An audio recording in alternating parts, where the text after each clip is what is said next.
C'est l'heure de la reprise aujourd'hui. Pour vous, c'est un grand moment de la saison qui commence. Bon, c'est toujours un petit peu ce que l'on attend. Quand il y a une longue période d'arrêt, on a hâte de retrouver les terrains. C'est une reprise un petit peu particulière pour moi aussi, puisque c'est un nouveau club. Donc voilà, ça ramène encore un petit peu, ça rajoute un petit peu plus encore d'émotion d'une reprise d'avant-saison. J'espère que tout va bien se passer, un petit peu d'expérience maintenant, donc il n'y a pas de raison que ça n'aille pas. C'est vrai qu'en plus les objectifs cette saison sont élevés, puisque c'est la montée que joue le Mans FC cette saison. Oula, d'accord, vous plantez tout de suite le décor. Écoutez, je vais pas mentir, le Mans est un club au passé prestigieux. Le club est en CFA2 aujourd'hui, mais il y a 13 autres équipes qui ont envie aussi de faire de très bons résultats, de monter en division supérieure ou de se maintenir. Ça reste du sport, et quelle que soit la division dans laquelle on se trouve, ça reste compliqué. Jouer les premiers rôles, ça amène forcément de la pression. Alors quand on le claironne et quand on l'annonce partout, c'est encore un petit peu plus difficile. Moi, ce qui m'incombe, c'est surtout de préparer les joueurs sur ces 5 semaines et demie de préparation, et qu'on soit fin prêt le 22 août pour aller défier Angers, la réserve d'Angers là-bas. L'objectif qui sera le mien, ça sera simplement de faire en sorte qu'on fasse le meilleur match possible à la fin de notre semaine d'entraînement. Si le plus souvent possible on fait de bons matchs, on aura le maximum de chances de prendre quelques points par-ci par-là et effectivement de les accumuler pour essayer d'être le plus haut possible à la fin de la saison. Les groupes de CFA2 ont été révélés hier. Quel est l'adversaire ou les adversaires que vous craignez le plus dans ce groupe?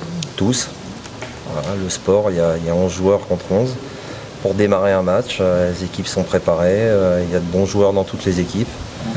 Après, il faut avoir aussi du mental, psychologiquement être armé, être prêt à batailler pendant 90-95 minutes, pendant 26 journées.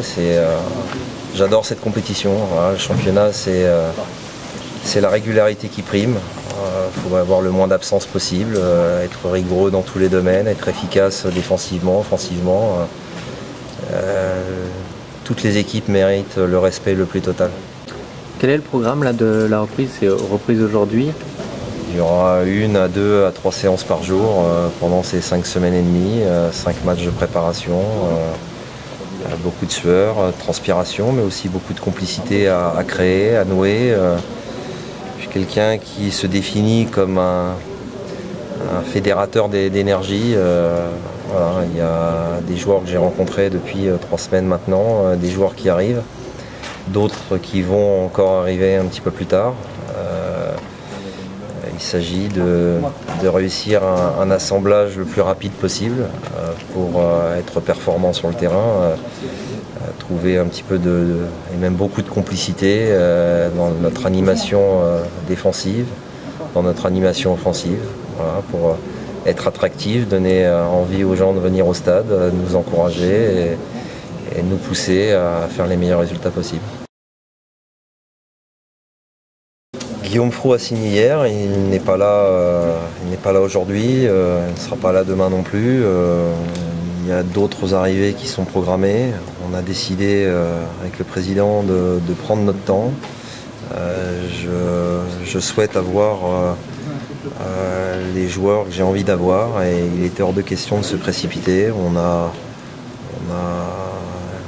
un effectif à l'heure actuelle qui est intéressant, mais qui demande à être complété pour être encore, je l'espère, un peu plus performant, avec un potentiel encore un peu plus fort, créer de la concurrence, de l'émulation, et que les joueurs aient envie perpétuellement d'être au maximum de leurs possibilités pour que le collectif continue d'avancer.